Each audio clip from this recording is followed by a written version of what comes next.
All right, good evening, everyone. I'm Bobbin Catchery, President of the Hilltop District Neighborhood Council.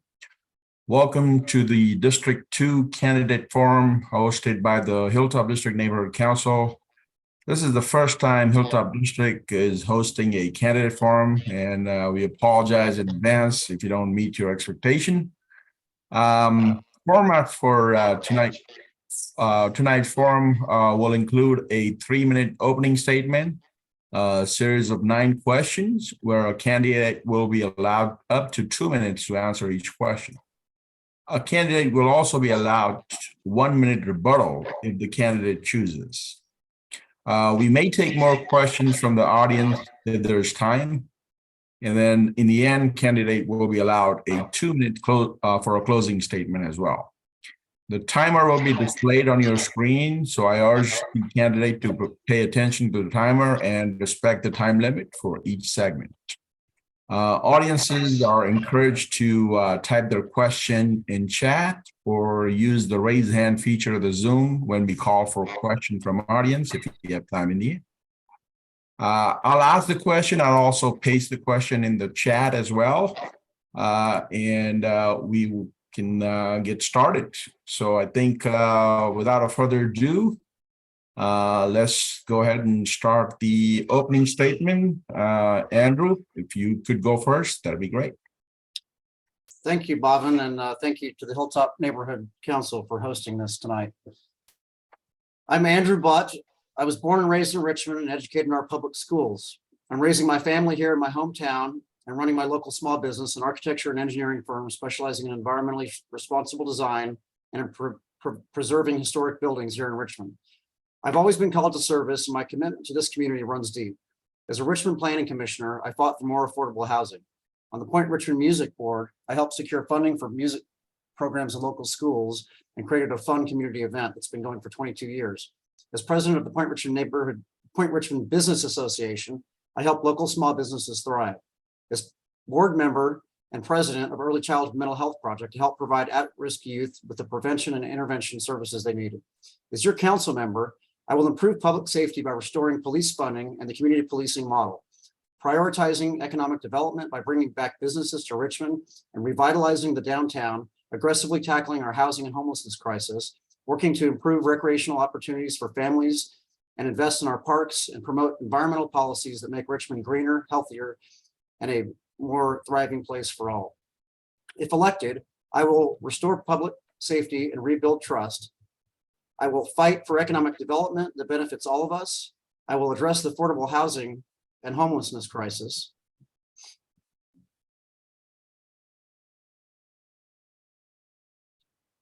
And I will fulfill Richmond's responsibility to creating a sustainable future. I will increase transparency and accountability in local government.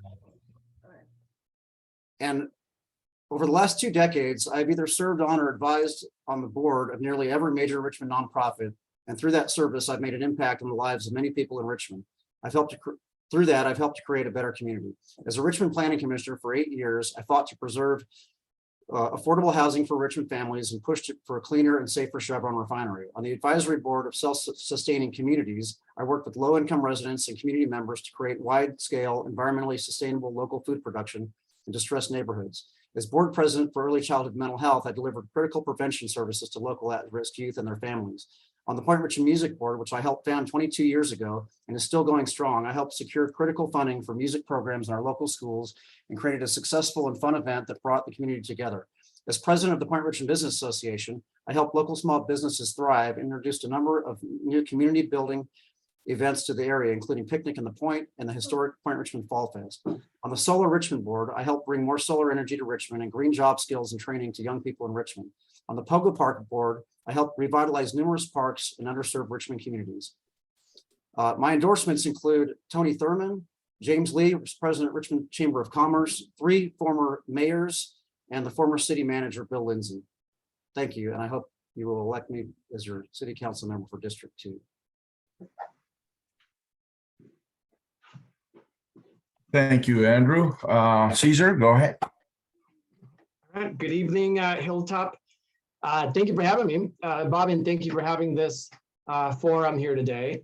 My name is Cesar Zepeda, and I have been a resident of Hilltops since I purchased my home almost 20 years ago. I bought my home here at the Fairways. So I am your neighbor. Many of you who live in Country Club Vista or the surrounding communities here. Once I purchased my home, I became the HOA president, sort of because my community nearby wanted to, actually was looking to me because I was the only one that read the CCNRs. And I was 22 years old and I couldn't believe that I was the only one that had done it. And they were looking at me for leadership because we were having some issues in our community.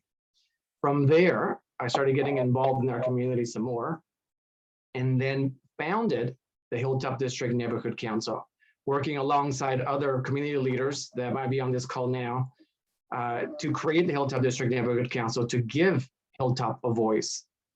Working hard with the city, holding the city accountable, meeting with every elected official, government person in the city of Richmond. Our former chief of police, Chief Magnus, one of the best quotes that I've ever had from him, said, "Cesar put Hilltop on the map." And the reason that quote came about is because I was always calling the police. I was always calling the city to make sure that they were giving services to Hilltop. Because for the longest time, we had not been receiving services. No one ever looked at Richmond. It was in 2014 that for the first time, many of our elected officials ever came to Hilltop. And I asked them that question, when was the last time you've ever been to Hilltop to give us something? And it was at another candidate forum back then in 2014. And many of them had even said over 10 years. So how can you service a community that you've never been to, you don't understand? I understand this community. I walk these streets, I drive these streets, I understand the issues of our community because I was a former president of the neighborhood council and because I'm your neighbor. I am available to everyone. And one of the other things too, I'm your elected official already. If you live in Hilltop, I am your wastewater district president. So for the wastewater next to the fire station, I already have that knowledge. I have knowledge in making policy. I have knowledge in working together and working with individuals that we might not always agree, but it's for the betterment of our agency. And I will do the same thing for the city of Richmond. I recently received the endorsement of the East Bay Times. And on the quote there, it says, the city needs leaders who can reach calm compromise. I am that leader and I can bring opportunities to Hilltop and to all of Richmond. I hope that I can earn your vote this November. Thank you. Thank you, both candidates. Now you'll have 2 minutes for each of these 9 questions. First question is, what skills and experience do you have that you believe would be beneficial to you as a council member? We'll start with Andrew first, and then we'll rotate the order for the second question. Thank you, Bhavin. So I bring a lot to the table. I've spent the better part of my 48 years in Richmond, and through the time I've lived in Richmond, I've been quite involved. As mentioned, I founded and continue to run a nonprofit that provides really both fun community events, but also we raise money to give to the local school music program here at Washington Elementary. We've been involved with other school-related programs, one particular called Many Hands, which I was greatly involved in. So for the past 22 years, I've been the on the board and or president of Point Richmond Music. Another nonprofit that I've been involved with for a number of years is related to mental health, which is another really critical issue that we deal with here in Richmond. And that nonprofit I actually just resigned as president of. I've been president for the past 2 years, been on the board for about 8 years. We provide wraparound services, mental health services to families and young children in the most impoverished portions of Richmond. So community-wise, I've been involved for a long time. On the political side, I've obviously been, I've been proximate for a number of years, having a father who's been in politics for the past 20 plus years. But I myself have served for 8 years on the Richmond Planning Commission, where we made some very important and significant decisions, for example, on the Chevron modernization project, on housing, and a lot of critical issues. Prior to that, I'd served on the El Cerrito City Planning Commission, which I chaired I lived there for 4 years briefly when I moved out of Richmond, bought my first house, and I served for 3 years on the Richmond Design Review Board. So I also run a business in Richmond. I employ about 20 people. Our business has been here since 1974, and I am the parent of 2 kids, so I'm proud to say I've gone to Richmond schools, and you know, I'm very involved on a lot of different levels. Okay, Andrew, same question. You mean to Cesar? Oh, sorry. Yes, Cesar. It's all right. The other day we have matching suits, so you can not tell us apart. All right. So some of my experience, again, president of my HOA. I've been president for about almost 20 years. I can't seem to get more board members in there. A founder of the Hilltop District Neighborhood Council, worked hard with our community to try to manage our $1 million budget for the special assessment. I was appointed by John Joya, our county supervisor, to the Contra Costa Economic Development Council several years ago. I'm a board member of GRIP, the only family shelter here in Richmond and in the West County. Board member of the Contra Costa College Foundation, president and founder of Richmond Rainbow Pride, Richmond's only LGBTQI organization. And again, I'm also an elected official. I'm an elected official and president of the board for the West County Wastewater District, already making policy, already working with various communities. We have a JPA that we manage. We're working interagencies, so we're working with the city of Pinole, city of San Pablo, city of El Cerrito, city of Richmond, and other government agencies. Working with other elected officials and other agencies is crucial. You have to have a partnership.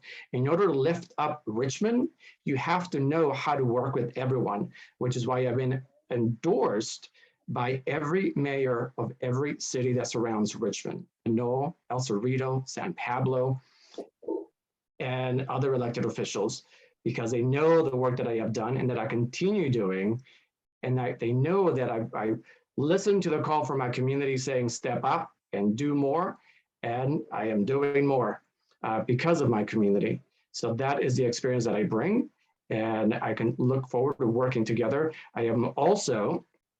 I do health and benefits as my day job. And for that job, I bring knowledge that has to do with, for example, our OPEB liability, what is our funding, and how can we make sure that our budget is going to be safe and better for Richmond in the future. Thank you, Cesar. Andrew, do you want to add anything? You have 1 minute if you choose to. So first, I'd like a point of clarification. I'm pretty sure, while Cesar may technically be an elected official, I don't believe he was ever elected. And you can correct me if I'm wrong, but You are. okay. So Cesar, oh, I'm wrong. Yeah, I was appointed, and then I was elected. Okay, got it. Okay, so yeah, that's what I wasn't sure if you had actually been elected.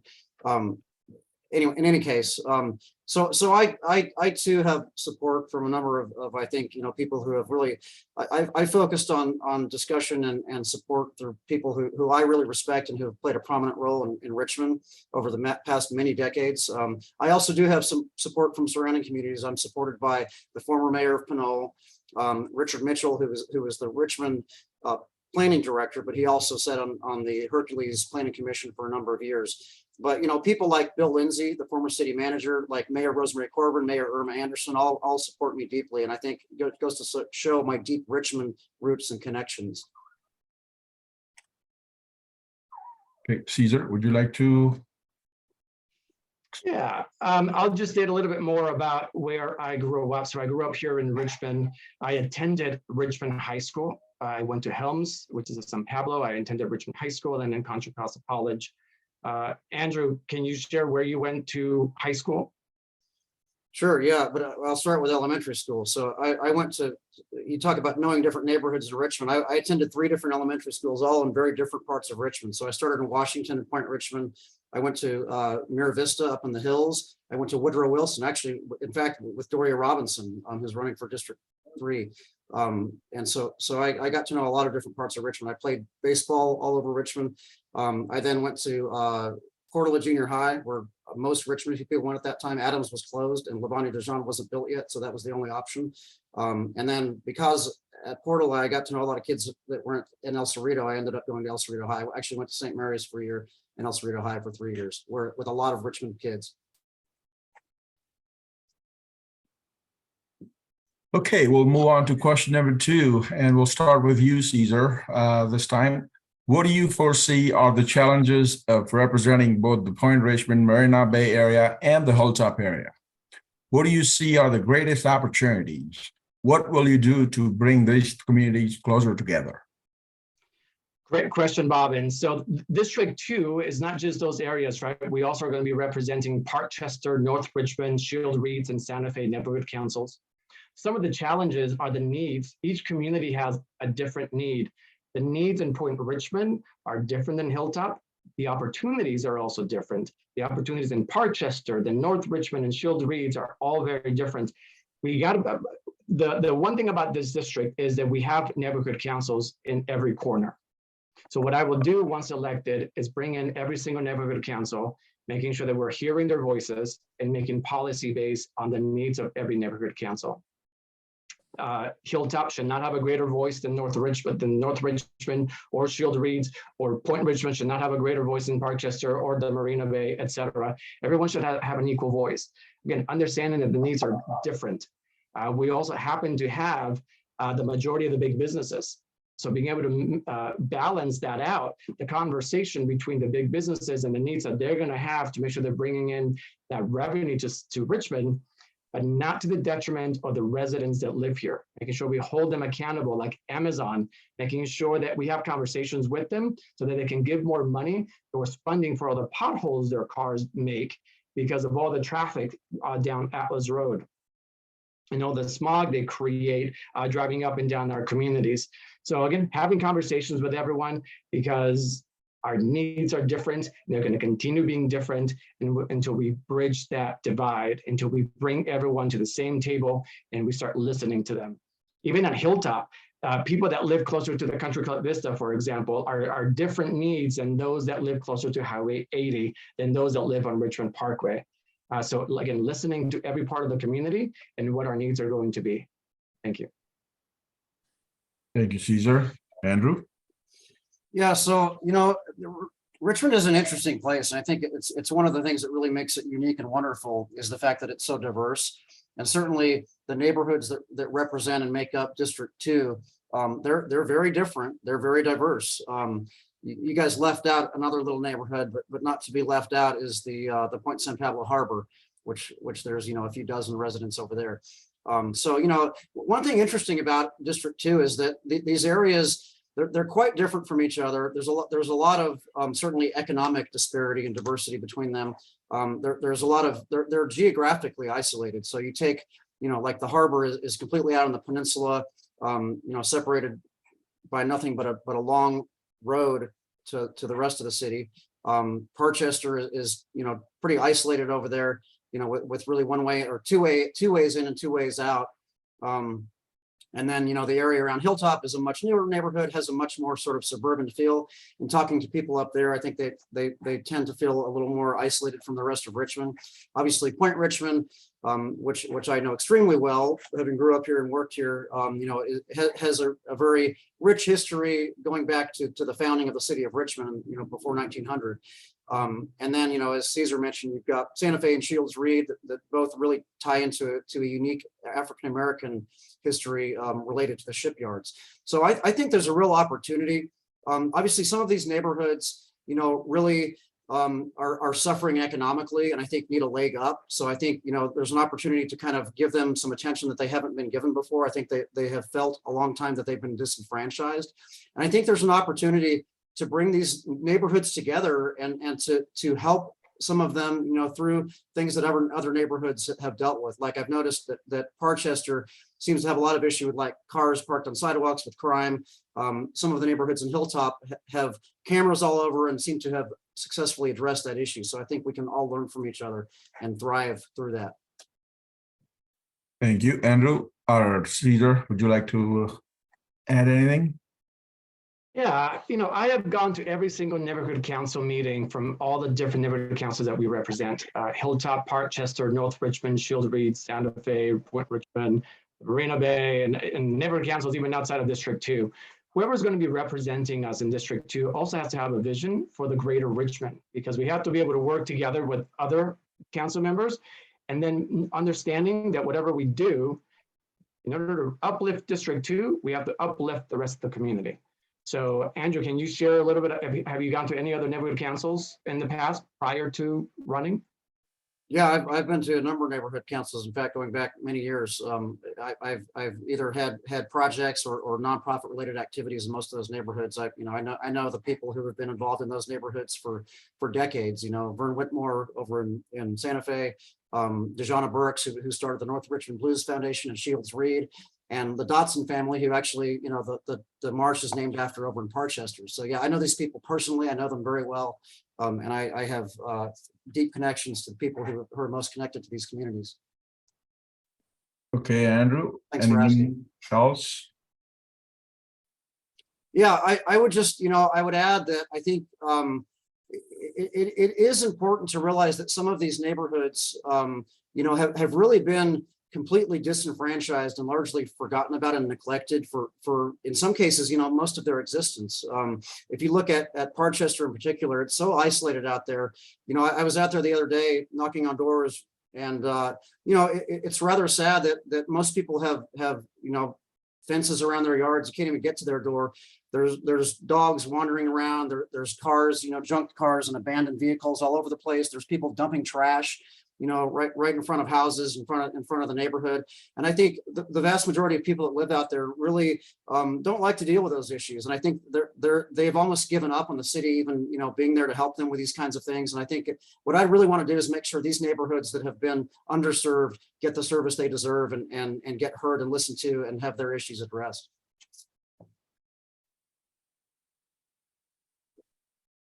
Hey, thank you. Question number 3, and we'll start with you, Andrew. What should the council do to improve public safety and policing in the Hilltop District and the city of Richmond? What changes, if any, should be made to the city's approach to policing? So some of the issues that I've heard people talk about in my forays into the Hilltop District are really, they're different than other issues in Richmond and other issues in District 2. And I'm hearing people talk about things like in the Hilltop golf course neighborhood area that, that they've got a lot of issues with the UPS folks parking in their neighborhoods and speeding through their streets, and that they've said they've made many efforts to reach out to the city and no one ever pays any attention to them. Nothing ever gets done. And I've heard this from, dozens of people walking these neighborhoods. So I think it's time that they get listened to. I think these are things that are relatively easy to address, if we properly fund the police and staff them. Around the mall area, I know there's some major issues with people speeding around. It's almost like a racetrack there. I almost got run over the other day, actually, someone just zooming by. So I think we need to look at some serious effective measures to calm traffic and to make sure that people are driving and interacting safely on the streets. I think so. More broadly, I think there's a lot of issues in District 2 alone. In the past week, there's been a police action almost on a daily basis. Yesterday involving firearms. There was a whole SWAT team here. There was a carjacking the other day. So I think all of these can be addressed and need to be addressed by having a conversation with our police chief, which I've done, and figuring out what it is they need to effectively provide services and to effectively create a safe place in Richmond. And the basic answer is they need more staffing, they need more funding, they need more resources, and they need a city council who's going to be supportive of law enforcement and creating a place where we can hire good law enforcement. Thank you, Andrew. Go ahead, Cesar. So for police, right, I would work collaboratively with the residents in every corner here in District 2 to address neighborhood issues and improve the safety. Understanding public safety is not just police, but I would make sure that we have a fully staffed police force and also mental health providers, because they go hand in hand. You don't want to have a police come into a situation that a mental health provider could have resolved. Let's use them in other places that we need them more. I know that one of the issues is people call and can't get a police officer to come in and take a police report. Can we have somebody else do that? How can we improve public safety in general? Public safety also includes lighting, includes sidewalks, includes crosswalks. I know that on UPS, and by the way, that neighborhood that's there, that's Country Club Vista. So across from Country Club Vista is UPS. And in there, we have talked to the city about putting some speed bumps, and they delayed, and I kept saying, if you don't do it, something's gonna happen. And then it happened. There was a car that hit somebody, and that person ended up getting their legs amputated. So we have to make sure that we work with the city as much as we can, hold them accountable, bring them here, and have an elected official that will actually come here. None of the current elected officials ever come to Hilltop. They go and they get our votes, and then they go away. And that goes for everyone. For the longest time, more than 1/3 of the city has held all of the elected officials. For over 40 years, we've never had anybody at Hilltop. So public safety is important. We need to make sure, again, that we're fully staffing it. Right now, we're beat 8. We want to make sure that we have police officers coming about that are driving through all of our streets, from Hilltop to Parkchester, understanding the different needs and talking to the community. Let's get back to community policing and making sure that we're reducing crime in that way as well. Thank you. Andrew, you have anything to add? Yeah, so just a few thoughts. I think, first of all, mental health is important, and it needs to, it's an important piece of addressing the crime and the homelessness and the blight. And, again, having served on the oldest mental health nonprofit in Richmond, having been president of the board. In fact, I served with Chief French on there for a number of years. I know a lot about that. I think, but first and foremost, we need to make sure that we have an adequate police force that can address, the various needs of the citizenry. And I think at the same time, we need to figure out a way to be able to provide adequate mental health services. Secondly, I think, what I've learned through doing successfully community events for a number of years, over 20, is that it's also really important to have events that bring the community together. I feel like Hilltop, a lot of the people that I talk to up there really feel like they would like to see more of that kind of thing, events that bring the community together, where people can come out, get on the street, get to know your neighbors, and through that, you get a safer, more respectful neighborhood. Thank you. Cesar? Yeah, mental health has to be one of the biggest things we work for, and not just for the police, but also for our community, that they have access to it. A hospital is something that we need, so people have access to services. In terms of services or community events, prior to COVID, we did have community events, and then everything kind of died down. Many of you might remember the Food Emporium. That was a community-made event that was actually traveling around Richmond to several other locations, trying to create that community, trying to bring people together. For a while there, it lived inside of the mall when the mall was still open a few years ago. But creating this community support, we also need the city to come in and support us. We need the police to come in and be visible to the community so you can establish that relationship. Sometimes we used to bring them into our neighborhood council meetings so that we can get reports, but it's great to have the police out and about in different community events. Thank you. We'll move to question number 4, and we'll start with Cesar this time. What is your vision for the Hilltop Mall area? The area is currently zoned for mixed use, and there may be a need to change the zoning depending on what Prologis proposes at the site. What are your thoughts on rezoning, and how will you work with Prologis and community to realize the collective vision? Great question, Bobbin. Right, my vision is mixed use. That's what we have there now. We don't want to have a big warehouse. We don't want to have additional traffic that doesn't belong to the community, that is just one big company making money coming in and out.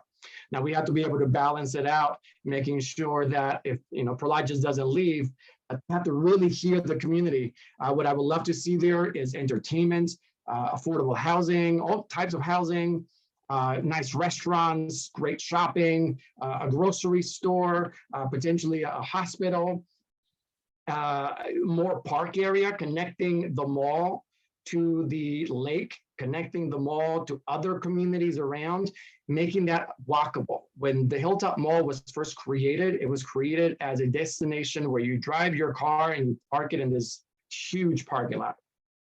We want to make it walkable. We want to make sure that the communities that are right next door to the mall, the most impacted, where you live, Bobbin, that they can come out to play and have fun and walk the streets of our new residential area without fear of Amazon cars driving back and forth. So having that talk, but staying steadfast to what the community is going to want. And I have heard time and time again, the community does not want another Amazon warehouse there. They don't want something huge that is not going to be appealing to the community.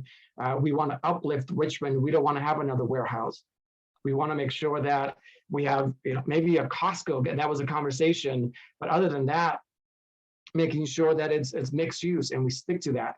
But we work together with the other sides of the mall circle to uplift those communities. And very importantly, working with the community. I will be working with the community, making sure that whatever the community wants, that is what we do in that site. We have this once in a lifetime opportunity to do a great project. Thank you, Cesar.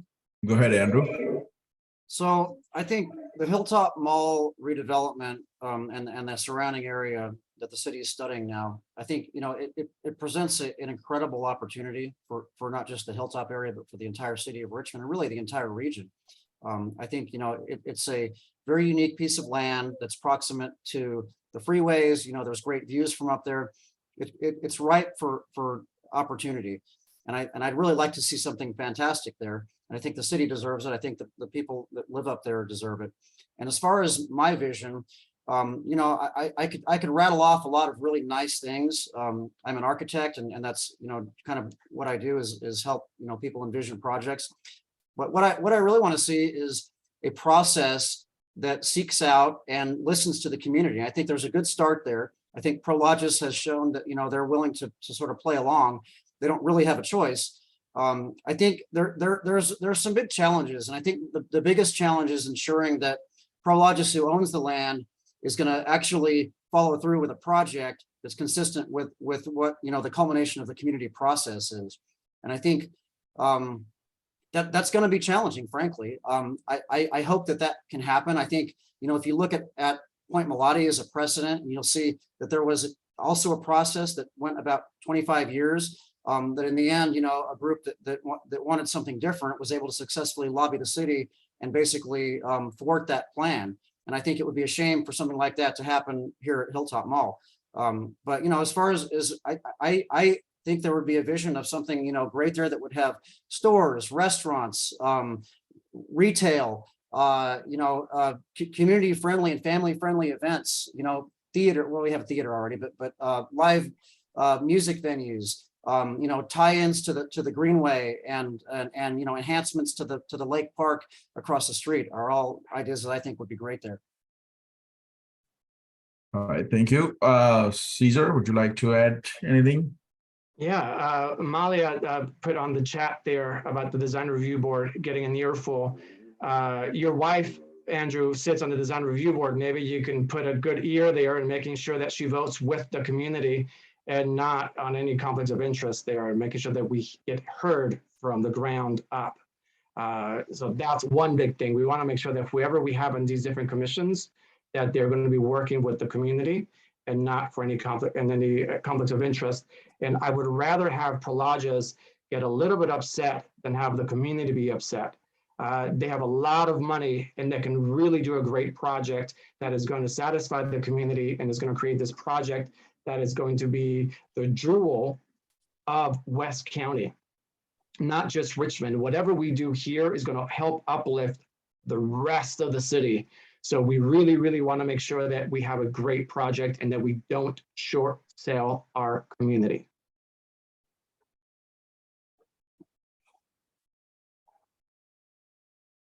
Okay. Andrew? Thank you. So, yeah, I think it's less a matter of Prologis getting upset. I don't think they're going to get upset. That's not what developers do. You know, ultimately they're either gonna move forward with a project, or they're gonna walk away, or they're gonna you know, stall for a number of years, or they're gonna sell the site. That's what developers do when they're put in tough places. And you know, I really am hopeful that this process will culminate in a project that both Prologis feels like they can do, and it pencils out for them, and the community feels like, you know, it's going to be great and it's what they want. I think in the end, it's hopefully, if it works out, it's going to, you know, everyone's going to get a little something that they want, and not quite everything. And I think that's the way these processes work when they work well. As far as the design review board, you know, you may not know this, but they have very little over the say of a project like this. It's really the planning commission who's going to have the biggest say, hopefully listening to the community, and ultimately it's going to be the city council, because big complex projects always get appealed to the council. All right, thank you. We'll move on to question number 5. What is your stance on Measure U? Hilltop District has many businesses, and some have threatened to leave due to Measure U. What are you going to do to attract new businesses in the Hilltop District and the city of Richmond? I think we're going to start with, was it Caesar? Yes, or Andrew? I forgot. You tell us, Bobbin. I think you were going to Caesar now. I did the first one, and then you switched. I think Andrew, it's you. Keep us on our toes. Okay, yeah, I'm happy to answer that. So I am not a fan of Measure U, and fundamentally not because I believe that, you know, I do think that businesses need to pay, you know, whatever their fair share is determined to be. I think that the way Measure U was rolled out, you know, I think that the voters sort of got duped, frankly, into voting for it. But that's water under the bridge right now. And, you know, we have a measure that has, you know, hiked a lot of people's taxes, you know, exceptionally. My business went up about 9,000%. I know that the auto dealerships on Hilltop have, you know, really been hit ridiculously hard, and they're seriously thinking about relocating, and I don't blame them. I think the fact that Measure U was conceived by primarily, as I understand it, by the you know, a subgroup of the SEIU labor union, and ultimately carried by Mr. Sugarman's on there. By the RPA City Council. You know, it was not well thought through, and I think it was kind of a big middle finger to businesses, the way that defunding the police was a big middle finger to law enforcement. I think that what I would do, you know, I think going back to the voters becomes challenging, but I think one thing we can do relatively easily, if we have a business friendly city council, is we can look at, you know, forming a blue ribbon committee where we can take a look at Measure U, and we can reassess it in a way that I think is more fair to business. I think we can have that conversation. It's a little too late, but it's not entirely too late to invite businesses to weigh in, and to, you know, to reformulate it in a way that would be more fair to businesses, and hopefully would entice them not only to stick around, but in fact to relocate to Richmond. You know, I think most businesses agree that they should pay a fair amount. I don't think Measure U is fair, and I think it's bad for businesses. I think it's going to scare businesses off. Okay, Caesar. So Measure U was passed by the voters about over 70% a couple of years ago, 2 years ago or so. So the only thing that the city council is able to do, we can't get rid of it. The only thing that we can do is making sure that it's equitable to all the businesses, and that we're focusing on the small businesses. Once Measure U passed, there was over 1,000 small businesses who actually got a decline or a decrease in their tax. So that helped some small businesses. Some larger businesses like the car dealerships ended up paying a little bit more, but we have to bring them to the table, making sure that they're not going to leave Richmond. I worked with the car dealerships for many, many years, helping them out, staying in Richmond when they weren't being heard by anybody else. And so working with all the businesses, making sure they're not leaving, and bringing in new businesses, and making the tax more equitable. If you're making over $3 or $5 million and you used to pay $700, and now you're going to be asked to pay $14,000, when you haven't been doing your fair share in the past, we got to kind of bring it up. That's what Andrew's tax used to be, was $700.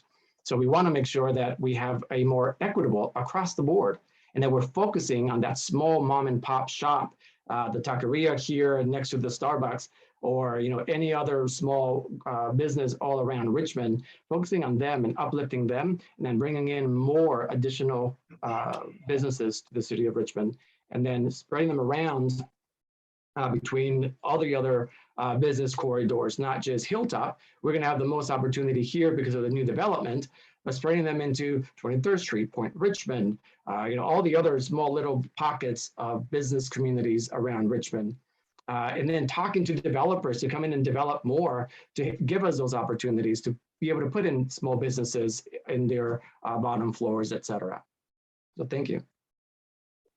Okay. Andrew? Yeah, so I want to talk about a small business that tried to open in Richmond. This is a letter that was sent today to the city council, and part of it says this was a cannabis dispensary that was basically authorized to open and never was able to. Richmond Compassionate Care Collective. They were the first dispensary that were awarded a dispensary permit in 2011 with a unanimous vote from city council. At the RCC tried to find many code compliant properties, all while paying a quarterly permit fee of $380,000. The defendant dispensaries, Green Remedy, 7 Stars, Holistic Healing, and the owners, along with others who aided them, Lisa Hirshhorn, Antoine Clord, and others in Richmond, illegally conspired to keep RCC out of Richmond dispensary cannabis market. Defendant Bill Kozol and Darren Parrell, Green Remedy Dispensary, attempted bribery of Richmond officials, purchased real property in order to block RCC, intimidated landlords, and many other legal actions. Now, my understanding is that Cesar took $20,000 cash to defend himself in a lawsuit in which he was named in this. That's not small business friendly. It's not the way you treat small businesses in Richmond. They're trying to come into Hilltop and pay taxes. Care to comment? Cesar? Yeah, so actually I did not take $20,000. I don't know where you got that from. I think that was some of the lies that your brother keeps putting out there. So what I did do, because the Hilltop District Neighborhood Council, when this dispensary tried to open up in Hilltop, the Hilltop District Neighborhood Council and the surrounding communities asked that they do not open. So actually I was the only, and so far the only president of a neighborhood council to get sued by standing up with the community. The community said, we don't want it. I had to speak on behalf of the community because I was president of the neighborhood council. And at the time, I also happened to be running for my first office for the city council back in 2014, 2016.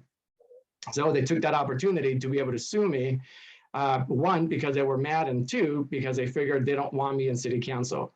So, but I never took $20,000 from them, never took anything from anyone. So your brother better get his facts right there.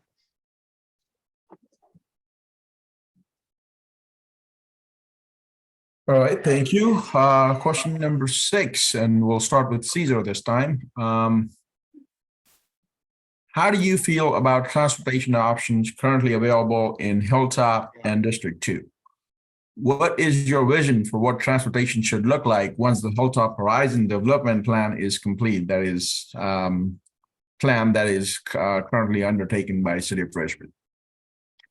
Oh, great question, Bob. And transportation is very important. We want to make sure that we build affordable housing near transportation hubs, and Hilltop can be that transportation hub. Currently, right now, for public transit, we have buses, but we don't have enough services that can move people around. I've gotten complaints before that the buses don't always take people to closer to their homes. We can look at new ideas. We actually had a presentation given to a couple of individuals about these little hubs, these little cars that can move people from BART to all over the city. It's called Glideways. That was one of the companies that came in and did a presentation. Thinking outside the box for public transit, how do we use less road and move more people? How do we make sure that people are able to get to and from work utilizing, so if they live here at Hilltop, if they use a Glideways going all the way down to the ferry, and then from the ferry going over to San Francisco, or going to BART if they're trying to go somewhere else, linking everything, especially more buses. Buses are more needed, and we need more options for public transit, getting people out of cars and making our community more safer to walk and also be able to use bicycles. If people don't want to ride a car or any other public transit, they want to be able to use their own bicycle, make sure that we have safe bike lanes for them to be able to commute from Hilltop all the way down to the ferry, or all the way down to BART, or all the way to wherever that other destination might be. So public transit is very important to be able to connect our city to Hilltop and from Hilltop. So thank you. Hey, Andrew? Yeah, so I think there is a draft transportation plan for the city of Richmond that includes the Hilltop area, and there's some interesting information there that I would suggest people take a look at, because there's been a lot of thought put into it and a lot of professional expertise. But I think you know, there obviously Hilltop is located proximate, as I mentioned before, to the primary freeway serving the area. You know, I think there's been some discussion in the past. I think it would be sort of a long-term thing, and it would be expensive, obviously. But if BART gets connected through to the north, through to Hercules, obviously it could potentially run right near Hilltop. So that's something to think about, especially if that area really becomes a major hub that I think it will eventually become. And I think that's part of the planning that should take place. You know, as we're thinking about what Hilltop could and should be.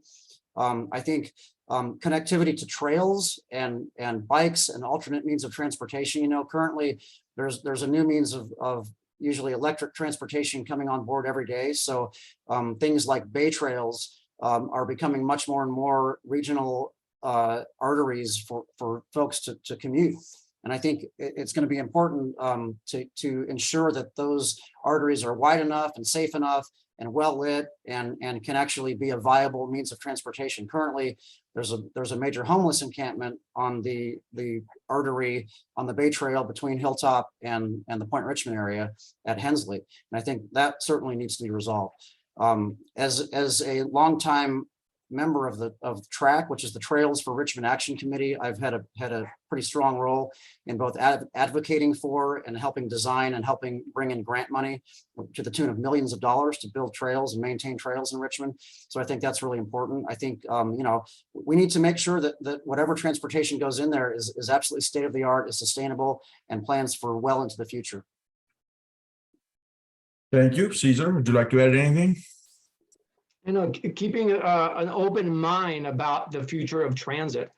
LVG was a former owner of the mall, right? They're the ones that presented Glideways as a really cool new experience. Richmond was not able to get on board, no pun intended, quick enough, or just didn't really show much interest in it. So other cities have taken it first, but that would really lead Richmond in the public transit arena. Connecting us to other cities.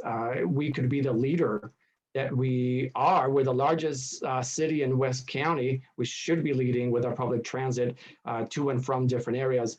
BART has been talked about, but for many years, every time the conversation comes about, I think it's a great idea, but it's too expensive and BART doesn't have the money. And now with COVID, they definitely don't have the money. They're struggling. So we would have to figure out new ways to bring BART in, or look at less expensive ways like Glideways, to be able to move people around. Thank you. Andrew?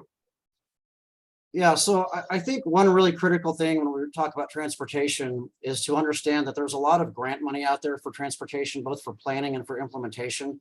And I'm talking about at the state level, at the federal level.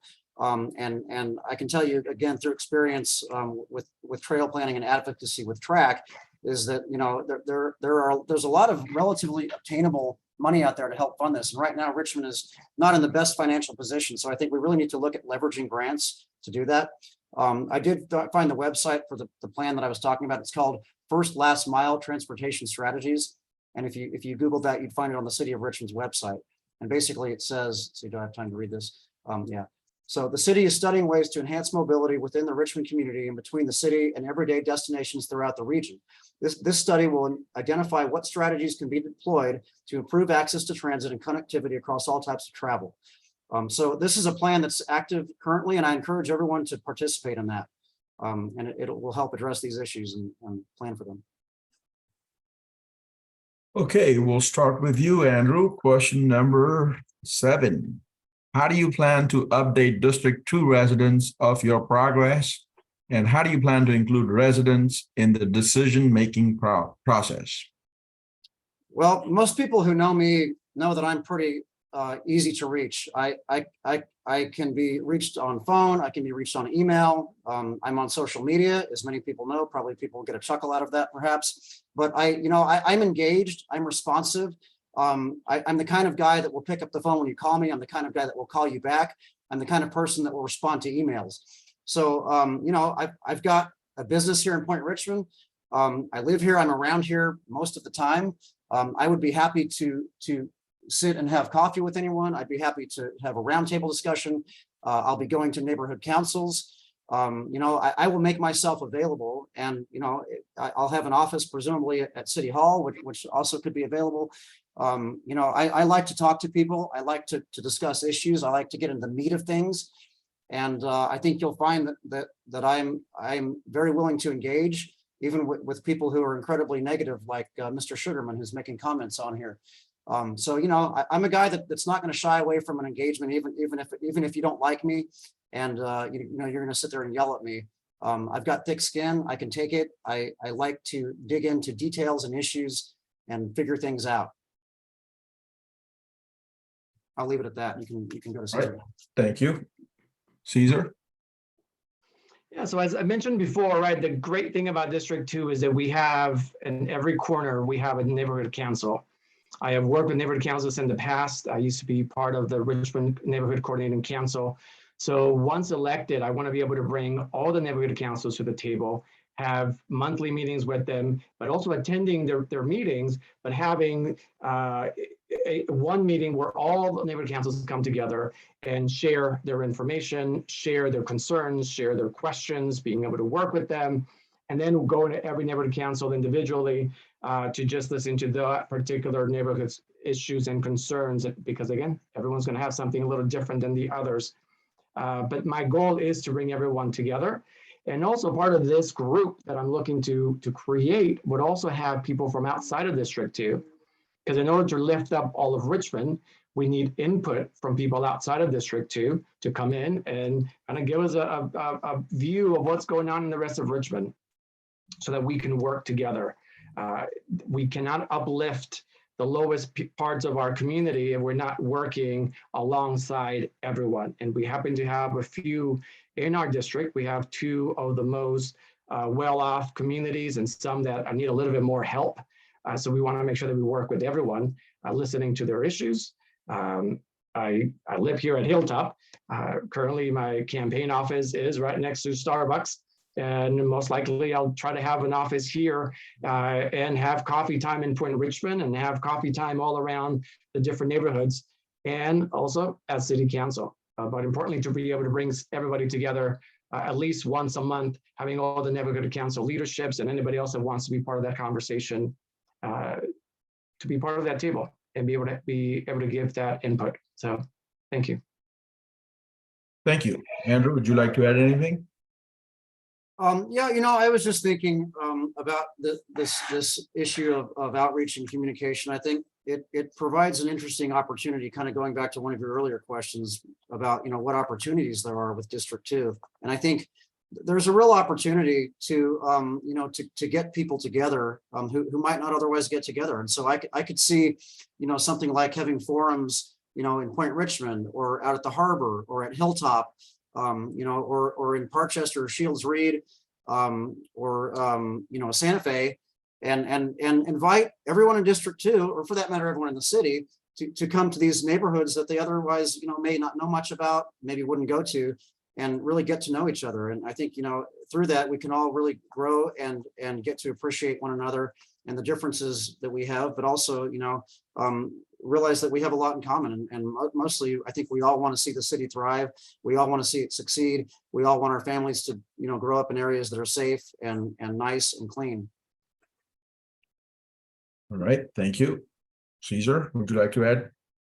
Yeah, we could also, outside of the neighborhood councils, also understanding the different HOAs. I know the majority of the HOA presidents or leadership. So working with them, the HOA at Hilltop Lake, for example, their issues are way different than Bobbins. Right? You're right above them. than my neighborhood, than my HOA. So working at the micro level with the different HOAs, also HOAs within the apartment buildings. And then HOAs in Port Richmond and anywhere that may have them. Rochester doesn't have them because they're an older community, but then going into there with their neighborhood council. But wherever we do have these HOAs, working at that micro level, hearing more from those particular issues and understanding them.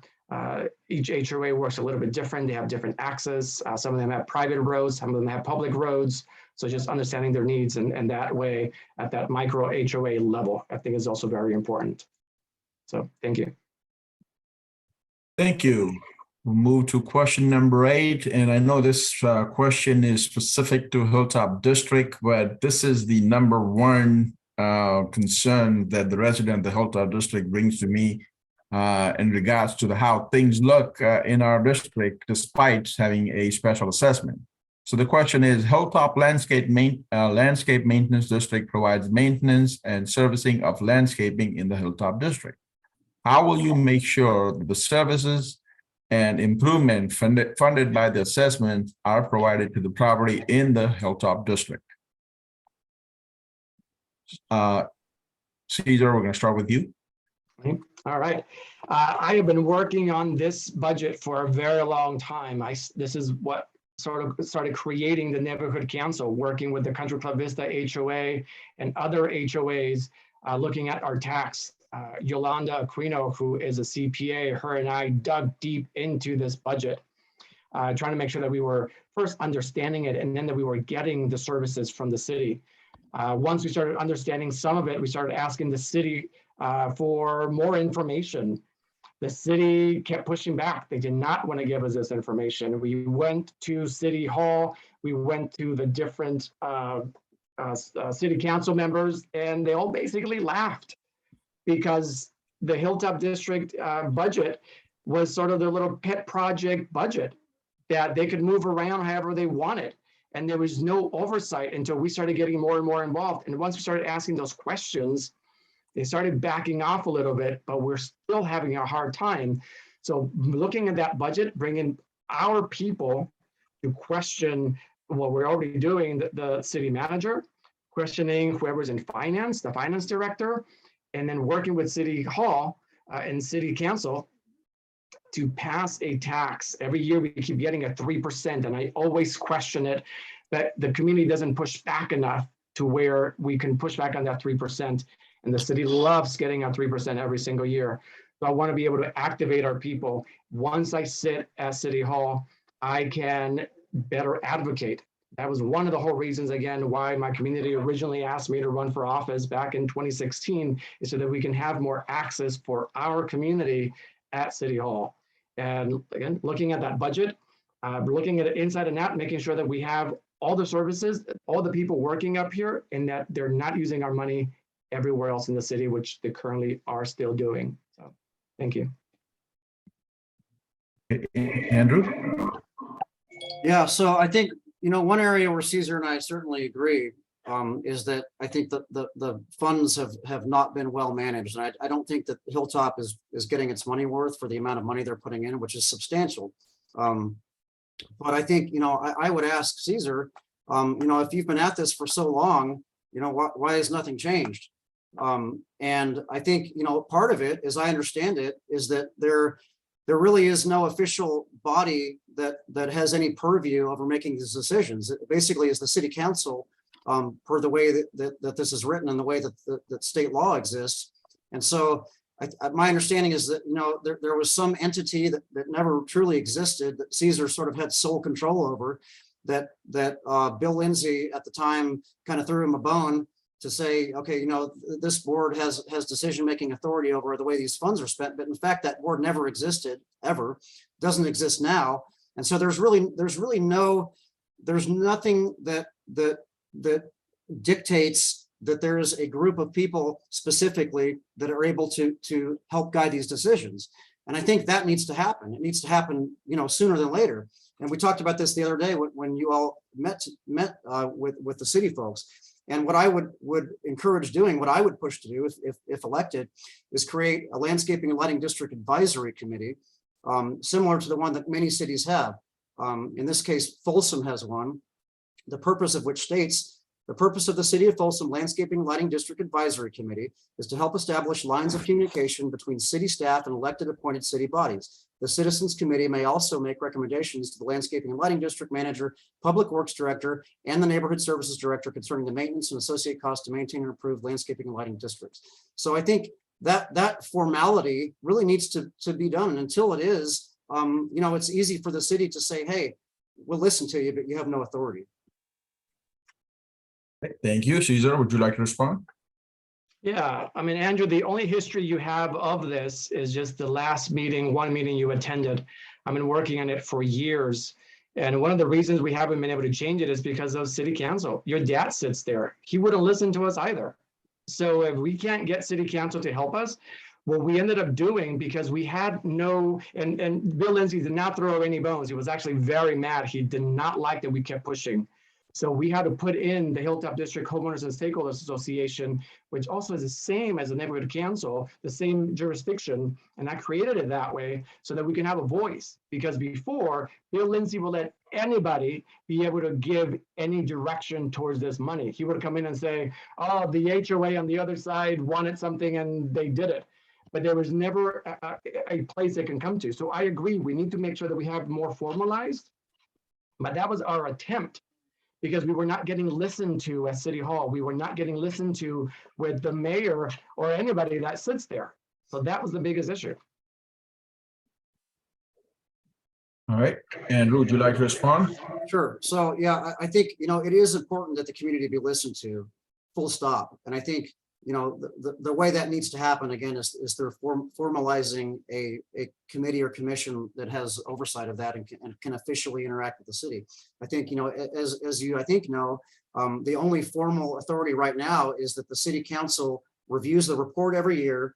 There's an opportunity for the voters in the district to rescind the district and basically, abolish it. And, obviously enough people like it that hasn't happened.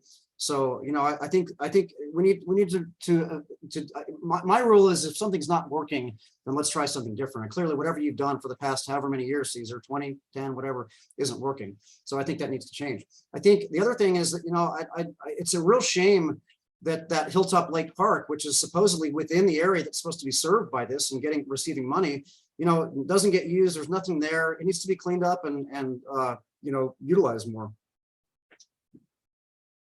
All right, thank you. We'll move to question number 9. So I know this is not the first debate you participated. You heard each other before. You heard each other today. So based on everything that you've heard from each other, why should the residents of the District 2 vote for you? And I'll start with Andrew. Sorry. Okay. So I think my record speaks for itself. I may not live at Hilltop. I happen to live in Point Richmond, but I've been going up there for a very long time, longer than Cesar's been alive, in fact, because I used to go to the mall when I was a kid. So I've seen that area change a lot. I've seen it when it was thriving as a mall, and I've seen it basically, go into decrepit ruin, at least around the mall. I think that place needs life. I think the people that live there, need not only their basic needs met around safety, security, dealing with the homelessness issue, both in the lake park. The other day I was up there and there was a fire in the area between Hilltop Drive and the Zygo Optics Lab. And I called 911. Thankfully, the fire department came quickly. I'm endorsed by the fire department, by the way, and the police department, both of whom I strongly support. So I'm gonna see to it that things get done. As Cesar has mentioned continually, he's been up there for 20 years.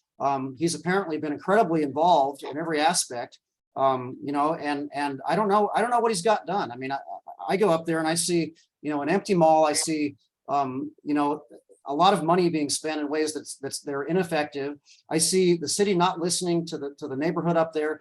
I hear neighbors telling me that they've had issues that they've talked about for a very long time, and they're not getting addressed. Now, if I'm the guy who's representing the neighborhood council up there, and I'm the guy who's advocating for my neighborhood, I'm going to make sure these people are listened to. I'm going to make sure their needs are getting met and that they get addressed. So obviously that's not happening because, they all told me to a T that, people have been talking forever and no one's ever done anything. So I'm going to get stuff done.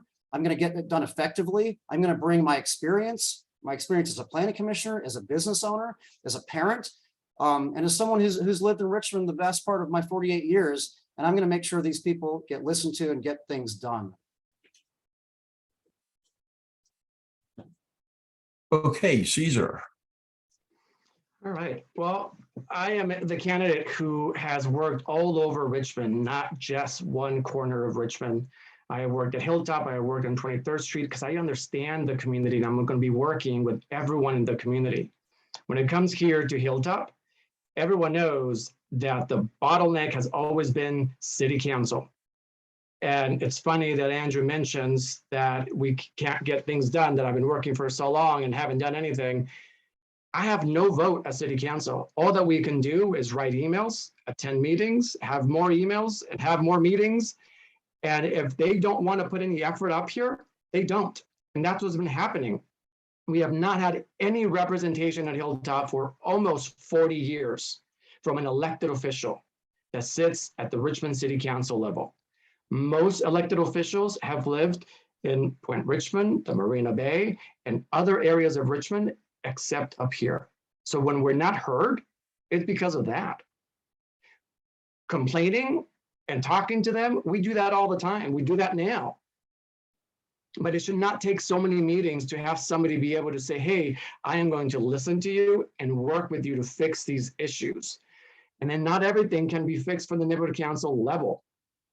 Building this mall, it's not a neighborhood council level. This is city council leadership. They have to go out and be making sure they bring in the right developer to give us the right project for our community, having our input, but they're the ones that have to go do the most of the work, working alongside us. But they should not have us do all that work if we're not already the elected officials. Bob and others involved with the neighborhood council, all this should be able to do is one email, one phone call, or one meeting, and things should be done up here. And right now, it's not being done because we have no representation. Nobody really cares for Hilltop. Nobody cares unless it's a vote for them. Thank you. Andrew, would you like to respond? Yeah, so first I'd like to give a big shout out to my two biggest fans, Mr. Sugarman and Mr. Jack Scheinman, two people who don't live in Richmond, but have been calling me out at every opportunity. They're big Cesar supporters, apparently. My supporters live in Richmond. They care about Richmond issues. They vote in Richmond. As Cesar mentioned, most of his endorsements are from outside of Richmond, the surrounding mayors. Mine are all people in Richmond. They're people that have made significant positive changes in Richmond. I'm talking about past multi-term mayors. I'm talking about the city manager who was mostly acknowledged as the best city manager Richmond ever had. These are people who believe in me, who support me, and who are in my corner. And they're the people who I listen to and I'm going to rely on, when I need to discuss deep issues that affect Richmond. And I just, I feel like we really need to focus on Richmond here. Richmond has a lot of problems. We've got a lot of great things going. I think if we pull together and focus on the problems, we can do a lot of things together. And I encourage you to consider electing me to represent you. Thank you. Cesar? Yeah, to be able to run a city, to be able to work with the community, you got to start with empathy. And that's very important. You also have to be pragmatic and you got to be able to think outside the box. And also, most importantly, not to have any conflicts of interest. You will know that every vote that I make is because it's for the best interest of the community, not for the interest of my pocket. I have no businesses in Richmond, and that is correct. But that is also a good thing for us because I am not going to put my business in front of Richmond. I'm going to make sure that I put in the community in front of Richmond. Working with our other elected officials, that will bring money to Richmond. I've been endorsed by the State Controller Betty Yee and State Treasurer Fiona Ma. They're the money people. If there's going to be any money that comes to Richmond, they're going to help us get it. And working alongside other elected officials, and also those that used to be former electeds here in Richmond who've also endorsed me, that's the best team. Well, thank you both. I think that's all the questions we have. We may have a time to take a question or two from the audience if there is one. Are there any legitimate questions, that is? So we'll turn it over to audience, see if anybody would like to raise a hand in the chat feature to ask a question. And if not, then we will move to your closing statement, which you'll have 2 minutes for.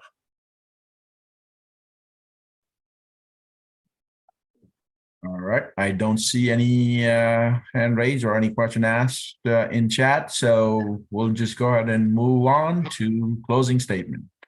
Cesar, we'll start with you. Perfect. Well, Bobbin, thank you, everyone. Thank you for giving up your night today, coming out and being with us and learning more about who's going to be representing you for the next 4 years. So I hope to be able to earn your vote this November, knowing that I have worked for you for the past many years, helping to create the neighborhood council, helping to create community overall. I am the council member that will make sure that I listen to everyone and that I put you in front of any special interest, any conflicts of interest. I want to make sure that we restart that economic engine from the city of Richmond and that we bring everyone together to the table to be able to listen to everyone's perspectives. Hilltop is just not the Hilltop District Neighborhood Council. It encompasses a lot of other pieces of Richmond, including Parchester. Let's bring everyone up here to make sure that we are doing the best project for the Hilltop District. As in terms of Point Mulati, that issue there is a done deal. I think that we need to focus the staff energy and efforts into this development at Hilltop. Remember, we have 6 districts, but overall, we're still one Richmond. With everyone having a particular point of view and wanting something different for Richmond, how do we bring people together that truly are going to listen? And again, empathy is the biggest driver of our conversation. Again, I'll leave you how I started here. East Bay Times endorsement says the city needs leaders who can reach calm compromise. Most likely, there will be a majority of one train of thought at the city council, and I am able to work with everyone. I don't have to agree with them 100%, but I know as I'm already an elected official creating policy for our city or for our agency, I know that I can work alongside everyone. So thank you, and I hope to earn your vote this November. Thank you. Thank you, Andrew. Well, I too would like to extend my gratitude to you, Bobbin, and to the Hilltop Neighborhood Council and to those who are participating and hanging on in this conversation, and to Cesar as well. I think, you know, it really comes down to I think what differentiates us, because frankly, Cesar and I both, you know, we both tend to have fairly business friendly platforms. I think we have a lot in common in many respects. I think what differentiates us is, you know, the biggest thing is, I think the support he's got and the backing from the same people who back the Richmond Progressive Alliance in this election. I think this is a huge election year, right? There's 4 seats up, the mayor and three council seats, and so there's the opportunity to really overturn the city council. I think that needs to happen. I think it's interesting that he brought up the endorsement from Dan Bornstein, because basically what he said was, you know, I was a smart guy who had a lot of good points, but I would be a bulldog, and I couldn't get along with the RPA majority council. Now, there's probably some truth to that. I want to see the RPA majority go away. I think they've done a horrible job for Richmond. I think they're leading us down a very dangerous path.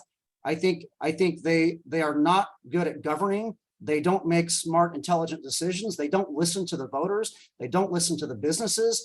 That is going to end us in a really bad place. And I think we need to be really careful who we elect this election. I think if you elect Cesar, you're going to get a guy who's basically backed by all the same people backing the RPA. Yeah, he's going to get along with them. If you want 4 more years of the RPA-led majority and everything they've brought you, then elect Cesar. If you don't, and you want change, and you want someone who's going to bring new ideas, a lot of experience, a passion for Richmond, and the ability to get things done, then I suggest you elect me, and that you elect a mayor other than Eduardo Martinez. So that's my 2 cents. I hope to get your vote. I look forward to representing you, and I am Bulldog. I'm going to fight for Richmond. I fight for all of you. Well, thank you both. We really appreciate your time, and thank you everyone for coming out here and listening to these candidates. This election is really, really important for our district. This is the first district-wide election for District 2. So again, thank you both for coming out here and sharing your thoughts, and good luck to both of you. Thank you. Thank you. Right, thank you. Have a great night, everybody. Thank you.